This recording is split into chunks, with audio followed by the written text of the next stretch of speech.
सबसे पहले भारत और बांग्लादेश, दोनों देशों के संबंधों को लेकर जो तनाव है, माना यह जा रहा था कि भारतीय विदेश सचिव विक्रम मिस्री के बांग्लादेश दौरे के बाद कुछ कम होगा, लेकिन ऐसे संकेत नहीं मिल रहे हैं। बांग्लादेश इस बात पर विचार कर रहा है कि भारत से जो आलू और प्याज वो मंगवाता है या उस तरह के जरूरी सामान, क्या उनके आयात को वो बंद करे, उसके लिए विकल्प तलाश रहा है। अगर भारत बांग्लादेश हिसाब बराबर करने पर आ जाए तो क्या होगा? बांग्लादेश को क्या इस बात का इल्म है, यह भी जानेंगे। फिलहाल मैं आपको दोनों देशों के विदेश सचिवों के बयान के जरिए यह बताने की कोशिश कर रहा हूं कि भारत के समझाने के बावजूद बांग्लादेश उलट बयानी क्यों कर रहा है। भारतीय विदेश सचिव ने बांग्लादेश के विदेश सचिव के साथ बैठक में वहां अल्पसंख्यकों यानी कि हिंदुओं, ईसाइयों, सिखों की सुरक्षा और कल्याण से जुड़े हुए जो मामले थे, जो घटनाएं थीं और जो मुद्दे हैं, उनके ऊपर चिंता जाहिर की, भारत की सरकार की चिंता से वाकिफ कराया। उन्होंने सांस्कृतिक, धार्मिक और राजनयिक संपत्तियों पर जो हमले हुए हैं उस पर अफसोस जाहिर किया। लेकिन बांग्लादेश कह रहा है कि हमारे विदेश सचिव ने भारतीय विदेश सचिव के साथ, जिनका नाम जसीमुद्दीन है, अगरतला में बांग्लादेश उप उच्चायोग के परिसर में जो तोड़फोड़ हुई उस पर चिंता जताई और भारत के दल को उससे वाकिफ कराया। बाद में यह भी बयान जारी किया गया कि बांग्लादेश सरकार धर्म और नस्ल से परे सभी बांग्लादेशी जनता की सुरक्षा और संरक्षा सुनिश्चित करने को लेकर प्रतिबद्ध है और यह बांग्लादेश का आंतरिक मामला है। हिंदुस्तान ने कब कहा कि आपका आंतरिक मामला नहीं है, लेकिन सवाल यह है कि बांग्लादेश के भीतर अगर एक बड़ी आबादी जो 1,32,00,000 के आसपास है, उसकी जान खतरे में हो, उसका माल खतरे में है, दुकानों पर हमले होते हैं, घरों के ऊपर हमले होते हैं, बाजार में उनकी दुकानें जलाई जाती हैं, दुनिया के तमाम देशों से चिंता जाहिर की जाती है, तो हिंदुस्तान जो पड़ोसी देश है उसके भीतर यह चिंता क्यों नहीं होगी? और देश के तमाम हिस्सों में अगर आक्रोश है, लोग सड़कों पर हैं, बांग्लादेश के खिलाफ नारेबाजी हो रही है, तो हिंदुस्तान एक पड़ोसी मुल्क है, वहाँ की जो आबादी है और वहाँ जो एक हिंदू समुदाय विशेष के लोग रहते हैं, उनके भीतर अगर बांग्लादेश की मौजूदा सरकार को लेकर के आक्रोश है, गुस्सा है, तो यह जाहिर सी बात है। अब सवाल यह है कि क्या बांग्लादेश भारत के साथ अपने रिश्तों को लगातार खराब करेगा? क्या बांग्लादेश भारत से जो सामान मंगाता है उस पर रोक लगाएगा? या आप यह भी कह सकते हैं कि भारत आज ही जाकर के बांग्लादेश को भेजे जाने वाले सामान पर पाबंदी कर दे, तो फिर क्या होगा? बांग्लादेश की जो गारमेंट इंडस्ट्री है, चीन के बाद दुनिया की दूसरी सबसे बड़ी गारमेंट इंडस्ट्री है। दुनिया के कई बड़े ब्रांड बांग्लादेश में कपड़े तैयार करवाते हैं, वहां से बनवा करके मंगवाते हैं, दुनिया के तमाम हिस्सों में बेचते हैं उस अपने ब्रांड के नाम से। वहां के बने कपड़े दुनिया के कोने कोने में बड़े शोरूम में आप देख सकते हैं। अभी बांग्लादेश के जो हालात हैं उसे देखते हुए ग्लोबल ब्रांड बांग्लादेश से कारोबार करने में अब मुश्किल महसूस कर रहे हैं। जाहिर है कोई भी कारोबारी अपना नुकसान नहीं उठाना चाहता है, इसलिए वे तमाम ब्रांड भारत की तरफ अपनी मांग को प्लेस करने की तैयारी में हैं। वो भारतीय निर्माता जो हैं, जो गारमेंट इंडस्ट्री के लोग हैं, उनकी तरफ देख रहे हैं। बांग्लादेश की गारमेंट इंडस्ट्री का वहां की जीडीपी में बहुत बड़ा हिस्सा है। अगर 2024 के आंकड़े से मैं आपको बताऊं तो गारमेंट इंडस्ट्री वहां के जीडीपी में 11% कंट्रीब्यूट करती है। इस सेक्टर में सबसे अधिक रेवेन्यू यानी कि 80% के आसपास इसी के एक्सपोर्ट से आता है। अगर बांग्लादेश की कपड़ा इंडस्ट्री को नुकसान होता है तो वहां के आर्थिक हालात बिगड़ेंगे, इसमें कोई दो राय नहीं। लोग नौकरी से हाथ धोएंगे, जाहिर सी बात है। और हो सकता है कि फिर बांग्लादेश को भारी कर्ज लेना पड़ जाए। अगर हालात ऐसे ही रहे तो बांग्लादेश को पाकिस्तान बनने में देर नहीं लगेगी। बांग्लादेश की जो यूनिट सरकार है, जो अंतरिम गवर्नमेंट है, चुनी हुई सरकार नहीं है, गैर संवैधानिक सरकार है, गैर कानूनी भी आप कह सकते हैं, वो अपने हाथ में पूरे मुल्क को लेकर के और फैसले कर रही है, मुल्क के हितों के साथ खिलवाड़ कर रही है। बांग्लादेश भी क्या पाकिस्तान बनना चाहता है? इस पर आज बड़ी चर्चा है और इस चर्चा में हमारे साथ कुछ खास मेहमान हैं। राकेश सिन्हा, जो बीजेपी के पूर्व सांसद, राज्यसभा के सांसद रहे हैं। सुमित पीर, पॉलिटिकल एनालिस्ट हैं।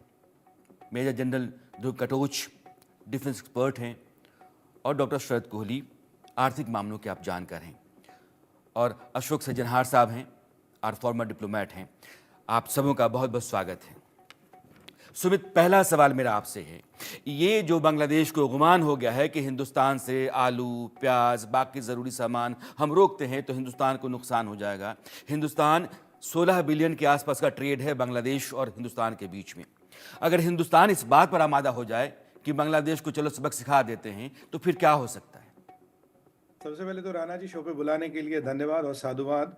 देखिए, कहते हैं जब गीदड़ की मौत आती है वो शहर की तरफ भागता है। बरसात में चींटियों के पर निकल आते हैं और मेंढक बरसात में बहुत टरटराते हैं। ये तीनों हिंदी के मुहावरे हैं, तो इससे मैं शुभारंभ करना चाहूंगा। सीधी सी बात है राणा जी, देखिए जो आलू और प्याज वहां जाता है 15-20 मिलियन डॉलर का, मैं उसको रुपयों में कन्वर्ट करूं तो 150-200 करोड़ का है। 150 करोड़ के देश को 150 करोड़ रुपए का कोई फर्क नहीं पड़ता, पहली बात ये जान लें। हम्म। ये बात जो बांग्लादेश में, जिस पे बांग्लादेश उछलता कूदता फांदता है, इन्हें एक चीज नहीं भूलनी चाहिए। हम्म। ये जो इनका गारमेंट एक्सपोर्ट है 35 बिलियन डॉलर का, जिसमें से सारा फॉरेन एक्सचेंज रिजर्व आता है, जिसमें से इनका यूएस के साथ ट्रेड सरप्लस है, और जिसपे ये उछलते कूदते फांदते हैं, उसका 98% मटेरियल 2 साल पहले तक भारत देता रहा। कॉटन जानबूझ के देता रहा, ठीक है, खा लो, कमा लो, पढ़ लो, छोटे भाई हो, छोटे भाई का व्यवहार किया। अब इन्होंने थोड़ा इजिप्ट से लिया, थोड़ा इन्होंने चाइना से लिया, क्योंकि चाइना का कॉटन, उग्रों पे जो अत्याचार हो रहा है उसके कारण अमेरिका ने उनसे लेना बंद कर दिया। आज भी इस 35 बिलियन का जो करीब करीब 40% रॉ मटेरियल है, यानी कि 16 से 20 बिलियन का कॉटन हम देते हैं।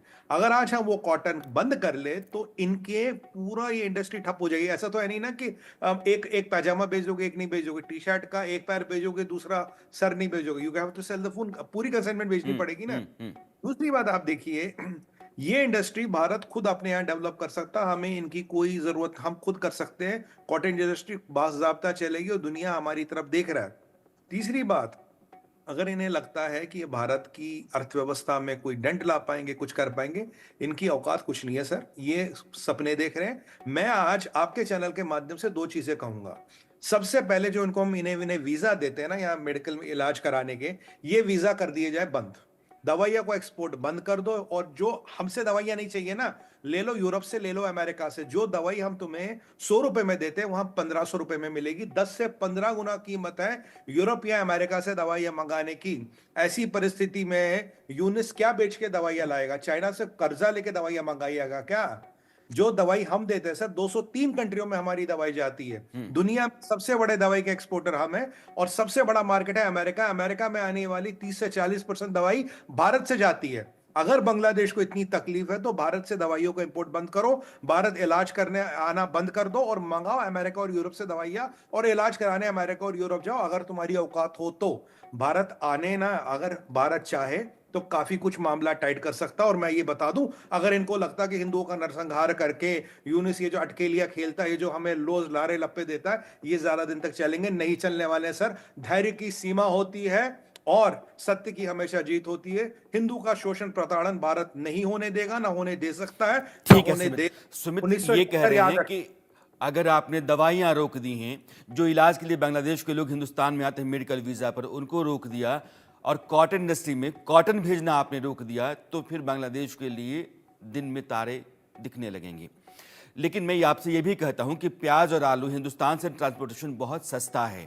आपको दुनिया के तमाम देशों से मंगवाना है, मंगवा लीजिए। आप चाइना से मंगवा लीजिए, आप जर्मनी से मंगवा लीजिए, आप यूरोपियन कंट्री से मंगवा लीजिए, टर्की से मंगवा लीजिए, जहां से मंगवाना है मंगवा लीजिए। ट्रांसपोर्टेशन कॉस्ट जो होगा, आप क्या उसको बियर कर सकते हैं? क्या उतना सस्ता आलू प्याज आपके यहाँ मिल सकता है जितना सस्ता भारत के जरिए आपको मुहैया हो जाता है? बड़ा सवाल है। राकेश सिन्हा जी, यहाँ आपको शामिल करना बहुत ज़रूरी है। ये दोनों देशों के बीच में तनातनी इसलिए है कि शेख हसीना की सरकार थी अवामी लीग की, उस सरकार के खिलाफ वहाँ आक्रोश हुआ, लोग सड़कों पर आए, सरकार हट गई, और माना यह गया कि हिंदुस्तान जो है वो बहुत बड़ा पैरोकार है शेख हसीना का, अवामी लीग का, इसलिए हिंदुस्तान से दुश्मनी मोलो, हिंदुओं के ऊपर अत्याचार कर दो, हिंदुओं पर हमला हो गया। ये एक अजीब सा माइंडसेट है। जाहिर है कि ये माइंडसेट आम आदमी के भीतर ऐसे नहीं होगा, तैयार किया गया होगा।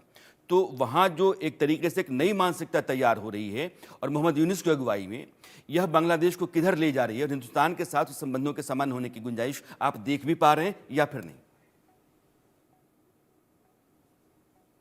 देखिए, पहले तो मैं मोहम्मद यूनुस को कोट करना चाहूँगा। मोहम्मद यूनुस ने 10 दिसंबर 2006 को, जब उन्हें नोबेल प्राइज़ मिला और उसका उन्होंने स्पीच दिया था, तो एक सेंटेंस, एक वाक्य बोला था, terrorism must be condemned in the boldest manner. और आज वे खुद आतंकवाद के प्रणेता बने हुए हैं और आतंकवाद का नेतृत्व कर रहे हैं। जो एक बात राणा जी ने आपने कहा बहुत ही महत्वपूर्ण है कि ये मानसिकता तैयार की गई है। देखिए, ये हिंदुओं के खिलाफ ये कोई यूनिस की और शेख हसीना के हटने के बाद की लड़ाई नहीं है, ये लड़ाई लगातार चलती रही है। और मैं अबुल बरकत एक प्रोफेसर थे ढाका यूनिवर्सिटी के जी, उन्होंने एक पुस्तक लिखी लंबे रिसर्च के बाद, और वे अर्थशास्त्री हैं, उनका बांग्लादेश में बहुत बहुत प्रतिष्ठा है एकेडमिशन के रूप में। उन्होंने अपनी किताब में जो बात लिखी, 2,30,000 हिंदू प्रत्येक वर्ष बांग्लादेश छोड़ जाते हैं, यानी उनकी या हत्या हो जाती है या धर्म परिवर्तन हो जाता है या बांग्लादेश छोड़ जाते हैं, यानी 2,30,000 हिंदू प्रत्येक वर्ष कम होते गए। उन्होंने जो एक आंकड़ा दिया कि 1991 से लेकर 2001 तक 767 हिंदूज पर डे बांग्लादेश छोड़ते हैं। छोड़ने का मतलब वो हिंदू नहीं रह जाते हैं, उनकी संख्या कम हो जाती है। और 1991 से लेकर 2001 से लेकर 2012 तक 774 हिंदू पर डे कम होते गए हैं। और उन्होंने एक 2016 में किताब छपी और 2013 तक के ये उन्होंने आंकड़े दिए। उन्होंने कहा कि अगले 30 साल में अगर ये गति चलती रही तो कोई हिंदू नहीं रह जाएगा। यानी बांग्लादेश में सिस्टमेटिक रूप से व्यवस्थित तरीके से हिंदुओं पर अत्याचार हुआ।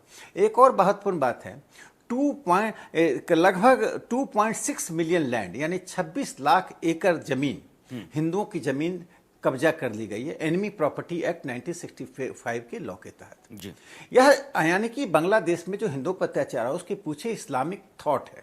ये लड़ाई किसी हिंदू मुस्लिम की नहीं है, इस्लामिक जो फिलॉसफी है उस फिलॉसफी ने जो वहाँ के लोगों को, जिस भारत ने बांग्लादेश बनाया, जिस भारत ने उनको पाकिस्तान के अत्याचार से मुक्ति दिलाई, उसी भारत के लोगों पर उन्होंने अत्याचार किया। जो एक महत्वपूर्ण बात है राणा जी, जो हमें नोट करना चाहिए, इसकी जड़ में एक भारत की बड़ी गलती है। वो गलती है नेहरू लियाकत समझौता। यह हिमालयन ब्लंडर था। पंडित जवाहरलाल नेहरू ने, बार बार कांग्रेस के लोग कहते हैं आप नेहरू को क्यों याद करते हैं, लेकिन जो गलती वो कर गए वह गलती आज की पीढ़ियां भुगत रही हैं। जवाहरलाल नेहरू ने लियाकत अली के साथ समझौता किया, उसकी कैबिनेट की मंजूरी नहीं थी, अपने कैबिनेट के सदस्यों से उन्होंने बातचीत नहीं की थी। इसी पर श्यामा प्रसाद मुखर्जी ने इस्तीफा दिया था। उस नेहरू लियाकत एक्ट का जो सारांश है, the essence of Nehru Liaquat act, यह है कि दोनों देश अपने अपने माइनॉरिटी की चिंता करेंगे। देखिए, वो दो संप्रभु देश बने तकनीकी रूप से, लेकिन एक महादेश थे। पाकिस्तान के मुसलमानों के संबंधी भारत में, भारत के हिंदुओं के संबंधी बांग्लादेश में, यानी तब का पूरी पाकिस्तान। तो उसको आप पूरी तरह से उनके हाथ दे देंगे। जो देश धर्म के आधार पर बना, रिलीजन के आधार पर बना और ब्लड सेट बहा के बना, वहाँ के हिंदुओं को यानी बाघ के सामने हिंदुओं को छोड़ दिया गया। और वही उसी नेहरू लियाकत पैक्ट पर श्यामा प्रसाद मुखर्जी ने इस्तीफा दिया था। एक अंतिम बात इसमें और मैं जोड़ना चाहूँगा कि मोहम्मद यूनिस जो आज कर रहे हैं उसके पीछे एक साजिश है कि बांग्लादेश से हिंदुओं को पूरी तरह से क्लिंस करने की। ये पूरी तरह साजिश है। पाकिस्तान में संख्या घट के हिंदू 1.5% से कम रह गए हैं और बांग्लादेश में जो हिंदू लगभग 16% थे, अब उनकी संख्या 7.9% रह गई है। और यानी 8% हिंदू पिछले बांग्लादेश के निर्माण के बाद से समाप्त कर दिए गए हैं। तो यह, और इस स्थिति पर जो पूरी दुनिया के देश जो आतंकवाद पर बोलते हैं, वायलेंस पे बोलते हैं, यहाँ पर जो उनकी चुप्पी है, ट्रंप को इस मामले में धन्यवाद देना चाहिए कि ट्रंप ने अमेरिका के चुनाव में वहाँ के हिंदुओं के मुद्दे को उठाया। कमला हैरिस, जिनका संबंध भारत के मूल से था, वो चुप रहे। तुलसी मुझे गवार लगता है के बयान यह भी विषय कई बार आए। बहुत ही गंभीर विषय है। इसीलिए भारत सरकार ने जो सिटीजनशिप अमेंडमेंट एक्ट लाया था, मोदी जी की सरकार ने लाया था। तब जब पार्टियां विरोध कर रही थी कि इसमें मुसलमानों को क्यों छोड़ दिया गया, आज उसका उत्तर लोगों को मिल रहा है ना। जी, मुसलमानों राकेश को जी छोड़ा ने नहीं कुछ गया। आंकड़ों ये के जो जरिए अल्पसंख्यक हैं, ईसाई, जी अपनी बात पूरी कर लें। मैं इसको पूरा कर दूं। ये ईसाई, पारसी, हिंदू, बौद्ध, जैन, सिख, इन सब धर्म के लोगों को अफगानिस्तान, पाकिस्तान, बांग्लादेश से यह कहा था यदि वो उन पर अत्याचार हो रहा है, रिलीजियस प्रोसिक्यूशन हो रहा है, तो भारत इनको नागरिकता दी जाएगी, जिस पर एक बड़ा आंदोलन छेड़ा गया। और खास करके हिंदुस्तान के मुसलमानों ने कहा कि उनके साथ अत्याचार हो रहा है। आज मुझे आश्चर्य है कि बांग्लादेश के मुसलमानों के इस कुकृत्य के खिलाफ ना जामा मस्जिद से कोई जुलूस निकला, ना बड़े मुस्लिम नेताओं का कोई बयान आया। यह बहुत ही दुर्भाग्यपूर्ण स्थिति है। आप अपनी बंधुता यानी अपने कॉमरेडराई उन लोगों के साथ दिखा रहे हैं जो सीधा सीधा वायलेंस कर रहे हैं। वायलेंस जिनकी फिलॉसफी बन गई है। जी, राकेश जी ने जितने आंकड़े रखे हैं वो आंकड़े आपकी समझ के लिए बहुत काफ़ी होंगे। लियाकत अली खान पाकिस्तान के पहले प्रधानमंत्री थे और उनका जिक्र कर रहे थे कि नेहरू लियाकत का समझौता हुआ था कि दोनों देश अपने अपने दायरे में जो अल्पसंख्यक हैं उनकी रक्षा करेंगे। इस्लाम में एक उसूल आता है, दारुल हर्ब दारुल इस्लाम, और दारुल हर्ब दारुल इस्लाम का मतलब ये होता है कि दारुल इस्लाम वो सत्ता जिसके तहत इस्लामी जनता रहती है, और वो सत्ता जो गैर इस्लामिक है, दारुल इस्लाम का ये फ़र्ज़ बनता है कि दारुल हर्ब को दारुल इस्लाम में तब्दील करे। अगर तलवार के जोर पे करना हो तब भी वो जायज़ है। अब पाकिस्तान में राकेश जी कह रहे हैं कि आपने हिंदुओं को छोड़ दिया, एक इस्लामिक कंट्री बन गया, उसके बाद आप कहते हैं कि वो उनकी रक्षा करें, और आप एक सेकुलर कंट्री हैं हिंदुस्तान, और आप कहते हैं कि हम अपने यहाँ मुसलमानों की रक्षा करेंगे। नतीजा आज की तारीख में है कि हिंदुस्तान के मुसलमान रक्षित हैं, अपने पूरे अधिकार के साथ हैं, सम्मान के साथ हैं, लेकिन बांग्लादेश और पाकिस्तान में ऐसे हालात नहीं हैं। ये एक नाजुक और बड़ा सवाल है। मैं मेजर जनरल ध्रुव कटोच आपके पास आना चाहता हूँ। अभी चाइना और पाकिस्तान इन दोनों ने इस मौके का फ़ायदा उठाया। बांग्लादेश को उन्होंने एक प्यादे के तौर पर इस्तेमाल करना शुरू कर दिया है, और दोनों सरकारें बहुत एक्टिव हैं, अपने जितने भी एलिमेंट्स हैं उनको उन्होंने एक्टिवेट किया है कि बांग्लादेश के जरिए हम हिंदुस्तान के साथ एक नया टसल खड़ा करें।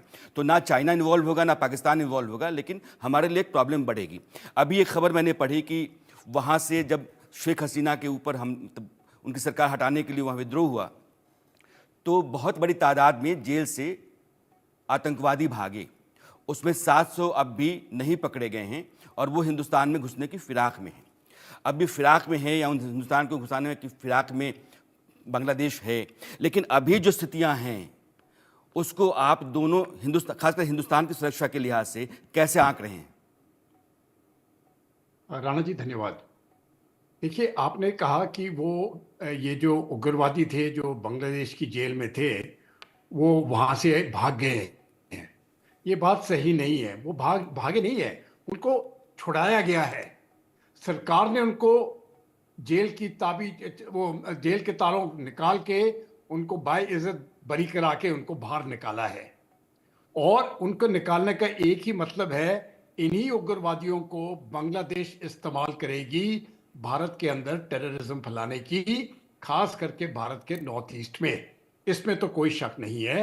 और मैंने पहले से भी ये बात कही है कि सबसे पहले भारत को बांग्लादेश को संदेश देना चाहिए कि इस प्रकार की टेररिज्म की एक्टिविटी अगर बांग्लादेश के सॉइल से भारत के विरुद्ध होती है तो ये एनिमी एक्ट माने जाएगी, और हम बांग्लादेश के ऊपर उसी प्रकार से कार्रवाई करेंगे। जब तक हम उनको ये धमकी नहीं देंगे और इसको पूरा अमल नहीं करेंगे, मुझे लगता है ये जो खतरा है ये बहुत बढ़ जाएगा।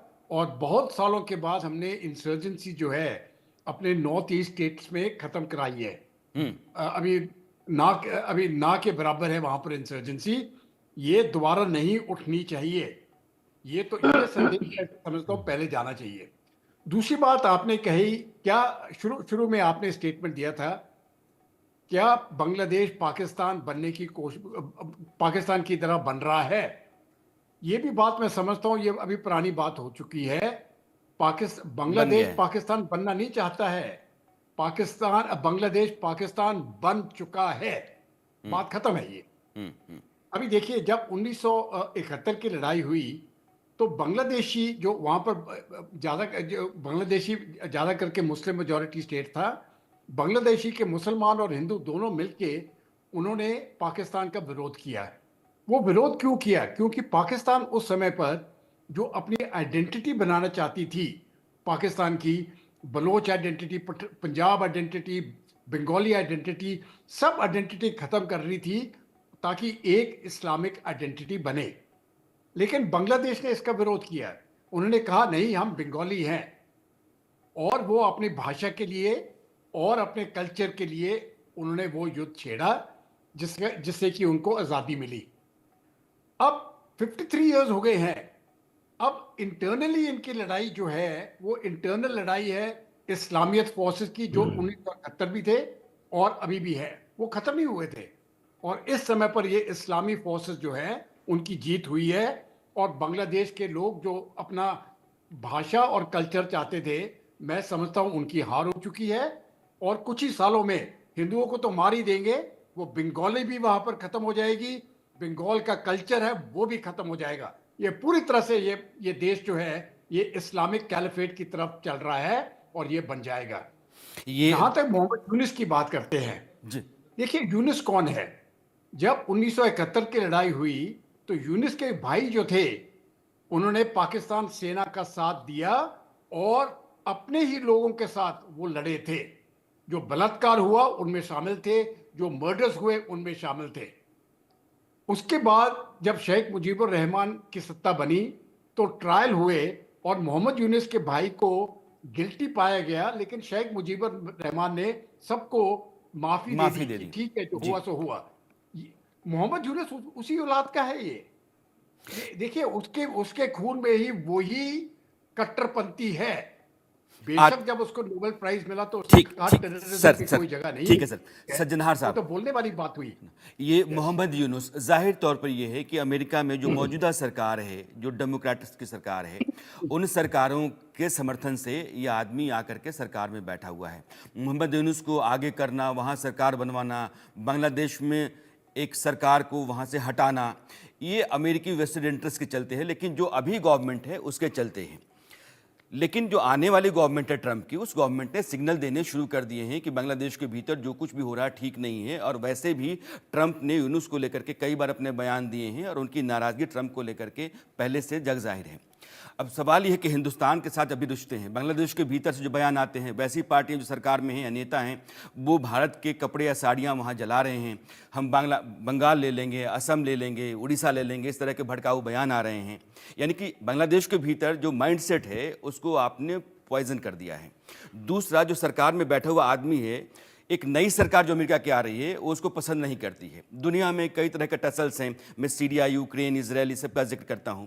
इस पूरे सिनेरियो को देखते हुए जब ट्रंप की गवर्नमेंट बनती है और यहाँ मोदी सरकार है, क्या बांग्लादेश में फिर से आप पुराने ढर्रे पर चीज़ों को जाते हुए और हिंदुस्तान के पक्ष में आते हुए देख पाते हैं या फिर नहीं? देखिए, बहुत धन्यवाद राणा जी मुझे आमंत्रित करने के लिए। पहली बात तो मैं ये कहूँगा, जो आपने जो कहा, जो अमेरिका का इसमें बहुत बड़ा योगदान रहा है, जो मोहम्मद यूनुस को वहाँ पर सरकार के ऊपर वहाँ पर चीफ एडवाइज़र के तौर पर नियुक्त किया गया है, जो वो केयर टेकर गवर्नमेंट, जो कि आपने भी शायद पहले कहा या किसी और भी पैनलिस्ट ने कहा, जो वो उसका वहाँ के संविधान में, कॉन्स्टिट्यूशन में उसका कोई जिक्र नहीं है। पहले केयर टेकर गवर्नमेंट या इंटरिम गवर्नमेंट का वहाँ पर एक प्रोविजन था जिसमें कि वो 3 महीने में उन्होंने वहां पर अपने इलेक्शन करने थे, परंतु उसको भी उसमें से हटा दिया गया। तो अब वहां पर कोई वो नहीं है, परंतु फिर भी क्योंकि हालात ऐसे बने तो फिर मोहम्मद यूनुस को वहां पर इंस्टॉल किया गया।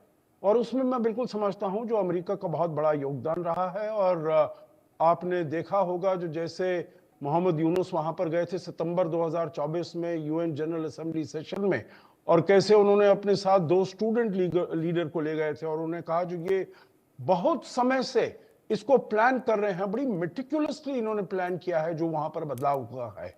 ये ओवरनाइट बदलाव नहीं हुआ है। देखिए, लोग समझते हैं जो 5 जून 2024 को जब हाई कोर्ट ने ये कहा जो भाई आप ये कोटा फिर से आ जाएगा, उसके बाद कोटा स्टर शुरू हुआ और स्टूडेंट्स सड़कों पर आ गए वगैरह। देखिए, मैं समझता हूं अमेरिका को, एक तो शेख हसीना से बहुत उनको चिढ़ थी, वो शेख हसीना को बाहर निकालना चाहते थे किसी भी तरीके से, तो उनका तो बहुत ही इसमें इंटरेस्ट था जो शेख हसीना को यहां से निकाला जाए। दूसरी बात है जो देखिए जिसे कहा जाता है कलर रेवोल्यूशन या फिर सत्ता फेर करना, सत्ता बदल करना, ये उनके लिए कोई बड़ी बात नहीं है, ये बहुत सालों से कराते रहे हैं। तो इसलिए मैं समझता हूं जो उनका हाथ तो जरूर था इसमें। जिस प्रकार का रवैया था अभी मोहम्मद यूनुस का जब वो अमेरिका गए। आखिरी में इसमें एक और बात कहना चाहूंगा। देखिए, जब जो बाइडेन की बात हुई, आपको याद होगा जो 26 अक्टूबर को उन्होंने टेलीफोन किया था प्रधानमंत्री मोदी को, जो वो गए थे यूक्रेन में, वहां पर उन्होंने 10 घंटे की जो पोलैंड से कीव के लिए यात्रा की थी, उसके बाद आए तो उनको टेलीफोन आया जो बाइडेन का। हमारी तरफ से जो रीड आउट हुआ उसमें प्रधानमंत्री मोदी ने उनसे कहा जो बाइडेन को, जो आप इसके ऊपर ध्यान दीजिए, इस ये मुद्दा है जो वहां पर बांग्लादेश में हिंदुओं के ऊपर बहुत प्रताड़ना हो रही है, हिंदुओं के ऊपर बहुत अत्याचार हो रहे हैं, इसको आपको जरूर ध्यान देना चाहिए। परंतु जो व्हाइट हाउस से रीड आउट आया उसमें इसके बारे में कुछ भी नहीं था। जब व्हाइट हाउस के स्पोक्स पर्सन से पूछा गया जो ये बात हुई, तो उन्होंने ना तो इसको जो बांग्लादेश में हो रहा है हिंदुओं के विरुद्ध, अल्पसंख्यकों के विरुद्ध जो हो रहा है, ना तो उसने उसको कंडेम किया, ना उन्होंने कहा जो हम उसके ऊपर कोई एक्शन लेंगे। तो मैं समझता हूं जो ये बहुत सारे ऐसे एविडेंस हैं जो कि ये सजेस्ट करते हैं जो यकीनन अमेरिका का वहां पर सपोर्ट रहा होगा। जब ये सत्ता बदल हुई, ठीक है, वहां के स्टूडेंट्स भी थे, शेख हसीना 15 साल में she had lost contact, touch with the grass roots वगैरह वगैरह, वो डिक्टेटोरियल हो गई थी, ऑटोक्रेटिक हो गई थी, परंतु फिर भी वो इस को संभाल लेती जो एंटी कोटा स्टर हो रहा था। परंतु क्योंकि वहां से ये अमेरिका का इतना ज्यादा सपोर्ट आया, और जो हम बात कर रहे हैं जो जिहादिस्ट एलिमेंट्स हैं, इस्लामिस्ट एलिमेंट्स हैं, रेडिकल एलिमेंट्स हैं, उनको बहुत ज्यादा शय दी गई। दूसरी बात मैं इसमें यह कहना चाहूंगा राणा जी, ये तो मोहम्मद यूनुस वहां पर कंट्रोल में नहीं है, वो तो एक मुखौटे के तौर पर वहां पर रखे गए हैं। बिल्कुल सही। और जैसा अभी जनरल ध्रुव कटोच ने कहा, मैं उससे सहमत हूं। ये देखिए, उनको जो भी थे इनको बंद किया हुआ था, जिन्होंने भी ऐसे ये अत्याचार किए थे या पाकिस्तान का साथ दिया था 1971 में, जमाते इस्लामी के जो आतंकी थे, हिजबुत तहरीर के थे, अंसरुल्लाह बांग्लादेश के जो थे, इन सबको बंद किया हुआ था, इन सबको छोड़ दिया गया, छोड़ा है। इनको एक जनरल एमनेस्टी दे दी गई, और ये आकर ये सब हुड़दंग मचा रहे हैं। ये देखिए, अजीब आखिरी सी बात विडंबना मैं है इसमें सर ये कि कहूंगा, जिस आदमी को दुनिया का शांति का नोबेल पुरस्कार मिला है, वो आदमी सत्ता में आने के बाद अपने मुल्क के भीतर खून खराबा कराता है। वहाँ यूनुस के इशारे पर ही खून खराबा हो रहा है, और हिंदुओं के ऊपर जो अत्याचार हो रहे हैं, आज वो आदमी सरकार का मालिक मुख्तार बन के बैठा हुआ है। दुनिया जानती है कैसे अमेरिका परस्त, खास करके जो डेमोक्रेट की सरकार अमेरिका की होती है, उस परस्त हैं मोहम्मद यूनुस। एक आदमी जो पॉलिटिकल पार्टी बनाने के बाद भी नाकाम रहा, एक आदमी जिसके ऊपर अरबों रुपए के घोटाले के आरोप हैं, एक आदमी बांग्लादेश के भीतर गरीबों का शोषण करने के गंभीर आरोप हैं, उस आदमी को कैसे अचानक ला करके सरकार का मुखिया बना दिया गया, ये अपने आप में सवाल है। इस सवाल का जवाब वहाँ जाता है जहाँ हमारे एक्सपर्ट्स कहते हैं कि यह सिर्फ और सिर्फ अमेरिका के चलते हैं, क्योंकि अमेरिका जो है, मौजूदा सरकार, वो सेंट मार्टिन आइलैंड मांग रही थी, एक आइलैंड जो बांग्लादेश के दक्षिण में है, ताकि अमेरिका जो है वहाँ अपना पैर पसार सके, और चीन और इस इलाके में जो भी उसके ऑपरेशंस हैं उसके लिए उसको एक सेंटर के तौर पे इस्तेमाल कर सके। शेख हसीना नहीं चाहती थी ऐसा, उन्होंने ऐसा नहीं किया। शेख हसीना को हटा करके मोहम्मद यूनुस को लाना अपने आप में अमेरिका की बहुत बड़ी साजिश है, लेकिन आज की तारीख में हिंदुस्तान के लिए एक बड़ा सिरदर्द है। और कोहली साहब, ये जो हालात आज की तारीख में बन गए हैं, मोटे तौर पर हिंदुस्तान को हो सकता है कि ट्रेड में थोड़ा नुकसान हो, बांग्लादेश को ये अकड़ सी है कि हिंदुस्तान के साथ हम रिश्ते बिगाड़ लेंगे तो मेरा कुछ नहीं बिगड़ेगा, हम हिंदुस्तान का बिगाड़ सकते हैं। मैं डेटा के जरिए जानना चाहता हूं आपसे। नमस्कार राणा जी, सभी पैनलिस्ट को और इंडिया न्यूज के दर्शकों को मेरा अभिनंदन। 4000 किलोमीटर की सीमा है बांग्लादेश की। भारत है या म्यांमार है, मुझे नहीं लगता कि बांग्लादेश चीन से लगता है या बांग्लादेश अमेरिका से लगता है। बांग्लादेश को ऐसा लगता है उसका बॉर्डर अमेरिका से लगता है। मुंगेरी लाल के हसीन सपने हैं। कल तो वो यहां तक बयान दे रहे थे राणा जी कि हम बिहार को, उड़ीसा पे कब्जा कर लेंगे और हम यहां से सामान आना बंद कर देंगे। तो ये तो ऐसी बात हो गई कि आप, जरूरत आपको है और आप कह रहे हैं हम बंद कर देंगे। 12-13 बिलियन डॉलर का के आसपास का यहां से एक्सपोर्ट होता है। मुझे नहीं लगता कोई भी भारतीय या भारत सरकार इसको सैक्रिफाइस करना चाहेगी इस जगह से जहां पर हिंदुओं पे अत्याचार हो रहे हैं, हिंदू महिलाओं पे अत्याचार हो रहे हैं, जब हमारे मंदिरों को जलाया जा रहा है। उस जगह से अगर 12 बिलियन का, 13-14 बिलियन का ट्रेड जाता है तो भाड़ में जाए। नुकसान बांग्लादेश का है, भारत का कोई नुकसान नहीं है। 800 बिलियन डॉलर का हमारा इस समय राणा जी एक्सपोर्ट है। आप 12 बिलियन डॉलर तो हम एक दो महीने में ही ऊपर नीचे होता रहता है। मुझे नहीं लगता भारत को कोई भी अंतर करना पड़ने वाला है। सारा का सारा अंतर बांग्लादेश को पड़ेगा और बांग्लादेश में महंगाई इस कदर बढ़ जाएगी राणा जी कि आम 17-18 करोड़ की वहां की आबादी है, उसको झेलना मुश्किल हो जाएगा। हम ये ना भूलें कि ये जो जिहादी मानसिकता के लोग हैं, ये चंद हजार या कुछ लाख लोग हैं, ये ज्यादातर बांग्लादेश के आवाम नहीं है।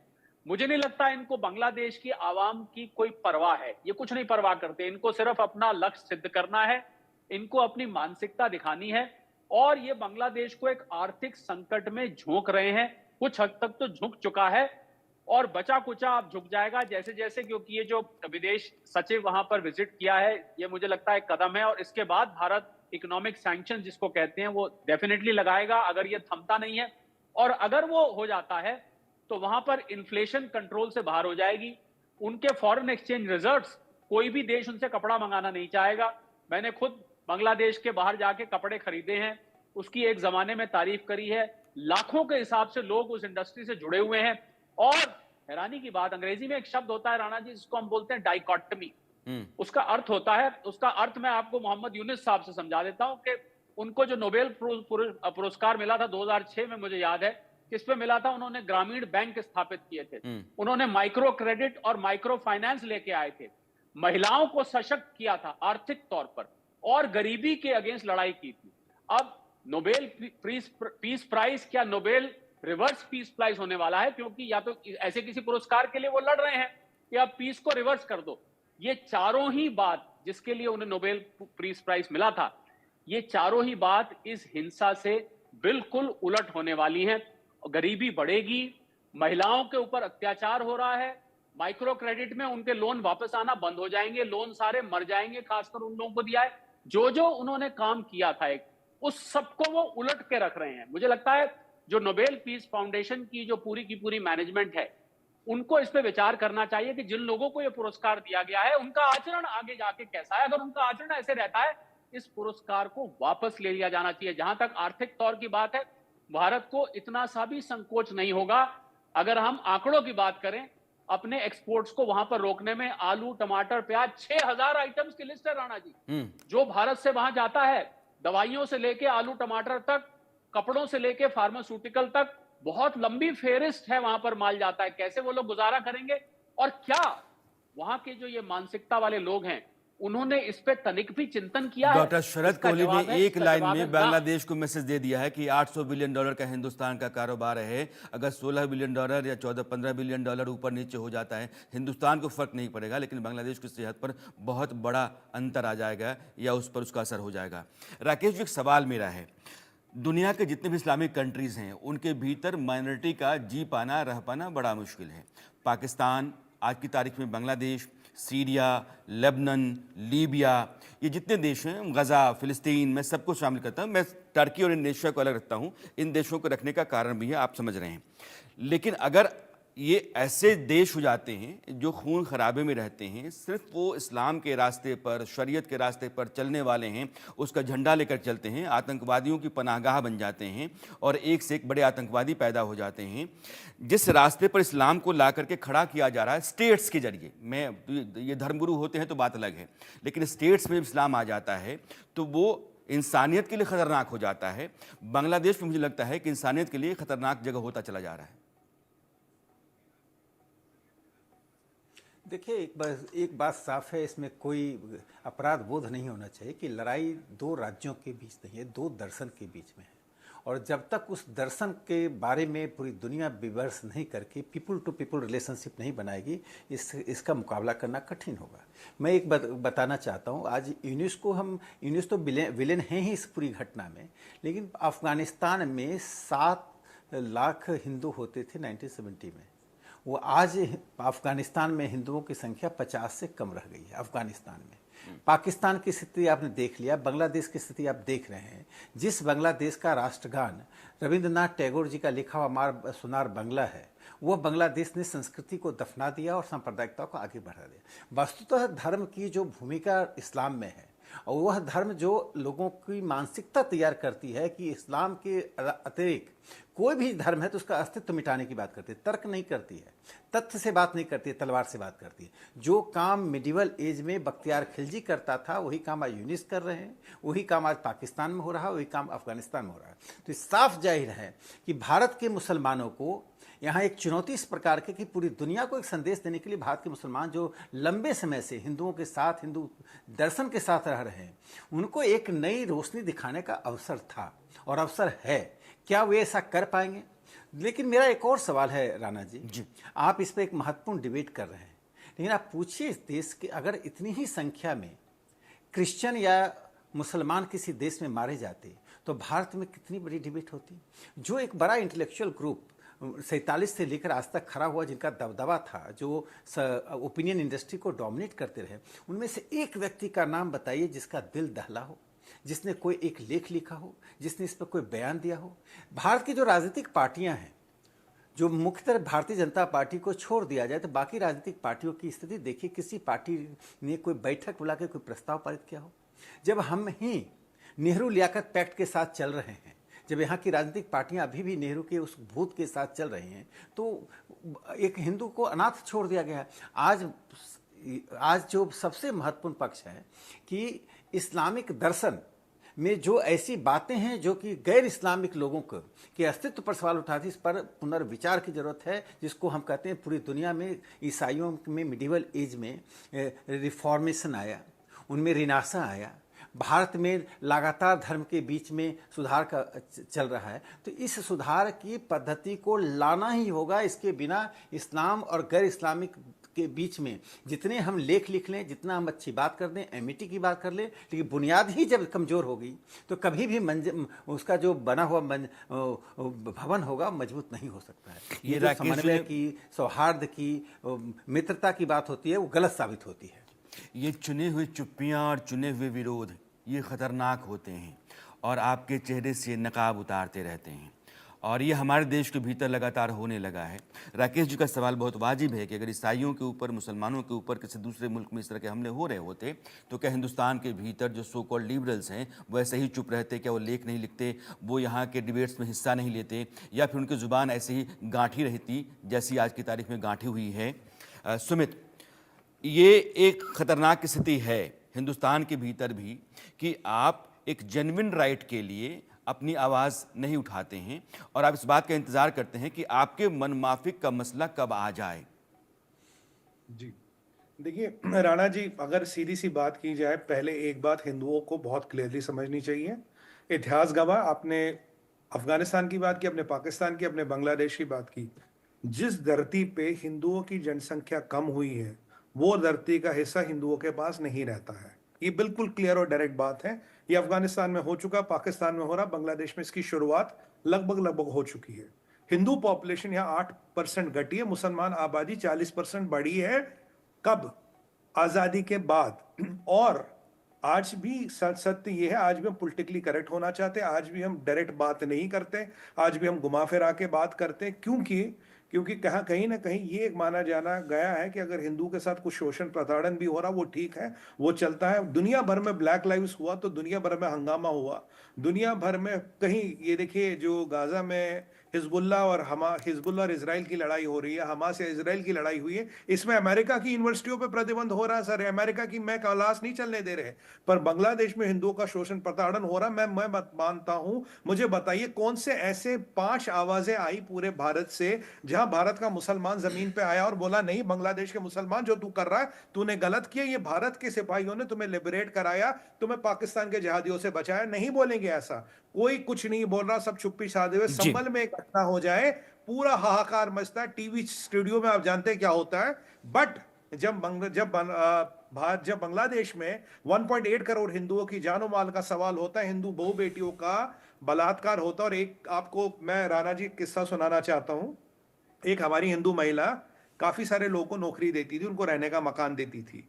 एक उसका किराएदार जो मुसलमान था वो गया, 30-35 जिहादियों को लेके गए, सोशल मीडिया में खूब वायरल हुआ था, उसका बलात्कार किया और उसको नग्न अवस्था में, जो रोटी देती है जिसने मकान दिया, नग्न अवस्था में उसको परेड कराया गया पूरे बाजारों में। अब आप बताइए, ये भरभरता नहीं, ये अगर नहीं है, ये अलकायदा नहीं है तो क्या है? ये मैं आपको बताना जी, इस तरह की हैवानियत, इस तरह की एक सेंटेंस दीजिएगा राणा जी। ये जो बांग्लादेश है ना, ये पाकिस्तान नहीं बनेगा सर, ये अफगानिस्तान बनेगा। और यहाँ का जो आतंकवाद है, ये पाकिस्तान का पंजाबी आतंकवाद नहीं है, मिडिल ईस्टर्न टाइप का आतंकवाद है, जिसमें इस्लामिक स्टेट, हिजबुल तहरीर, अलकायदा और ऐसे खतरनाक संगठन आएंगे और इनका दबदबा होगा यहाँ पे।